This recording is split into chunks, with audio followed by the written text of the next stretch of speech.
Sir Wicknel vadecida kuataka Nicholas Zakariah mushure mekunge aita video achiadvertiser imwe shop yemechanics uye ataura nyaya yepombi mbiri achitaura mabhenzi akatengwa naSir Wicknel. Welcome back to your channel. Please don't forget to like and subscribe. Sir Wicknel vangonyora vakati munhu mukuru anongoti makadiva chivayo. Ndinotenda nebasa rakanaka ramuri kuita kumasowe nekuvaimbi. Chikumbiro changu chinoti kana zvikazotambanuka kumberi uko mundiyeukewo ndini wenyu madzibaba Nicholas Zakariah wopedza. Zvino manje apa zvakuita kunge pane mhosva kana kuti pane demand yekuti vanofanira kufamba nepombi. Garai makaziva kuti I don't owe anyone anything. Uye munhu ane mari yake anoita zvaanoda nayo uye haudzirwe. Kusvika mamudzidzisa kuishanda hamukwanise kumuudza mashandisirwo ayo.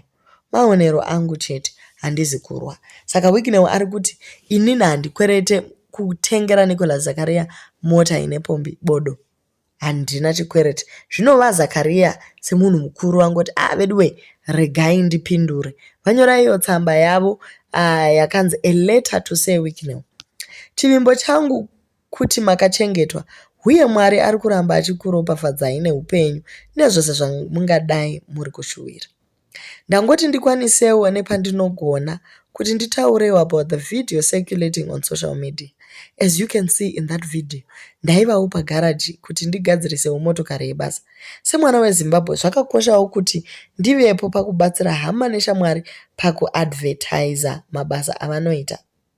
In that video, ndakabvuma kuvemo nechinangwa chekuti ndine shunguwo yekuti garaji rehama yangu yepedyo izivikanwe. Kwandiri it was more of an advert. Tichitiwo kana yazoita toonesa ruzhinji kuti kana maitawo matambudziko munokwanisawo kuuyawo mogadzirisa pano. Zvichida meseji yakasvika kwamuri nenzira isiriyo, tinoti dai matiregererawo.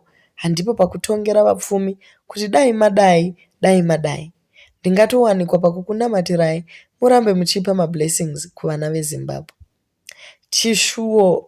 Zvishuwo zvavo zvizadzikiswe. Ndinoziva chaizvo kuti there are millions of Zimbabweans who wish me well pakurarama. I've come across so many comments and posts anoti dai maitirawo vaZakariah chakadai nechakadai. That alone gives me joy. Nekuti ndinoziva kuti ndine chandinogonerawo vekwangu. Dai Mwari atichengeta nemuzita ravo nekusingaperi. Thank you, Nicholas Zakariah.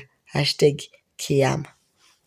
VaZakariah vataura mashoko akanaka, mashoko anoratidza kuti munhu azviisa pasi. Vataura vachitsanangura kuti ivo vaingoedzawo kuadvertiser garaji reshamwari yavo. Panyanyisa kundifadza ndepekuti vati ivo havapo pakutongera vapfumi kuti dai vadai nemari dzavo, asi chavo kungovanamatira. VaZakariah havasi munhare material, whether vapiwa mota kana kuti havana. Kiyama boys yakatanga kare, vanorarama upenyu hwakangonaka. Zvino maingomo sisi Olinda vabva vati aiwaka iwewe chivayo hahuna kudzidziswa. Vanyora vakati go back kudzinza rako unodzidziswa respect. Kana kumasowe kune chiremera. You don't disrespect someone old enough to be your father. Munhu anoita ma-DNA test on his own son. Sure dzakakwana here. I mean it shows that you even doubt that your will can't reach anyone's womb. You are a dako. Sekuru Zakariah, please send me the bill for your car mechanic. Zvima small munhu wacho.